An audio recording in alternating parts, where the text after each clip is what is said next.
Hi friends, welcome back to my channel Uma's life Tamil. நம்ம இன்னைக்கு புதுசாக இன்னொரு ரெசிபி பார்க்க போகிறோம்.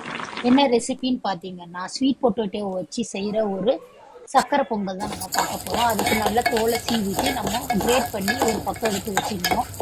அதுக்கப்புறம் ஒரு 1/2 ஸ்பூன் அளவுக்கு நெய்யை வந்து ஒரு பாத்திரத்தில் ஆட் பண்ணி 1 கப் அளவுக்கு நம்ம சிறுபருப்பு பூண்டால் இருக்குல்லையா, அதை போட்டு கைவிடாமல் நல்லா பொன்னிறமாக வர வரைக்கும் வறுத்துக்கிட்டுருவோம். அந்த ஸ்மெல் வர வரைக்கும் வறுத்தாலே போதும். அவ்வளோ அந்த நெய் அந்த பருப்பு சேர்ந்து அவ்வளோ உங்களுக்கு சூப்பராக வரும் அந்த அரோமா பார்த்தீங்கன்னா. அதுக்கப்புறம் 2 கப் அளவுக்கு நம்ம தண்ணி அதில் ஊற்றி நல்லா கொதிக்க விட போகிறோம். அது கொதி வந்ததும் என்ன பண்ண போகிறோம்னா, 2 கப் அளவு நம்ம கிரேட் பண்ணி வச்சுருக்க ஸ்வீட் பொட்டேட்டோ சக்கரவள்ளி கிழங்கு அதில் ஆட் பண்ணி நல்லா மிக்ஸ் பண்ண போகிறோம்.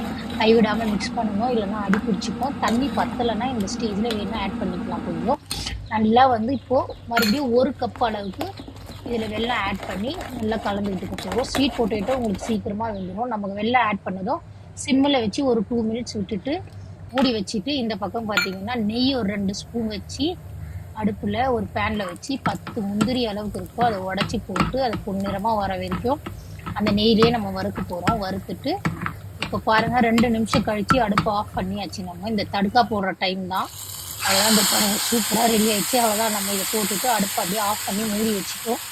2 to 3 மினிட்ஸ்க்கு மூடி வச்சுட்டேன் நான். அதுவே அந்த நெய் இந்த முந்திரி பருப்போட அரோமாலாம் வரணும்னு சொல்லிட்டு.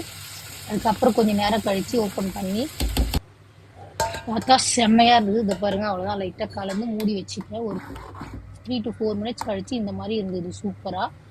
பாருங்கள், இதை ஒரு பவுலில் அவ்வளோதான் மாற்றிட்டு சாப்பிட வேண்டியது. இது ரொம்ப ஹெல்தி. நம்ம ரைஸை வச்சு செய்கிறத விட இந்த மாதிரி பருப்பு ஸ்வீட் பொட்டேட்டோவும் வச்சு செஞ்சு பாருங்கள். ட்ரை பண்ணி பார்த்துட்டு சொல்லுங்கள். இது உங்களுக்கு பிடிச்சிருந்தா இந்த ரெசிபி நம்ம சேனலுக்கு லைக் பண்ணி ஷேர் பண்ணி சப்ஸ்கிரைப் பண்ணிவிடுங்க.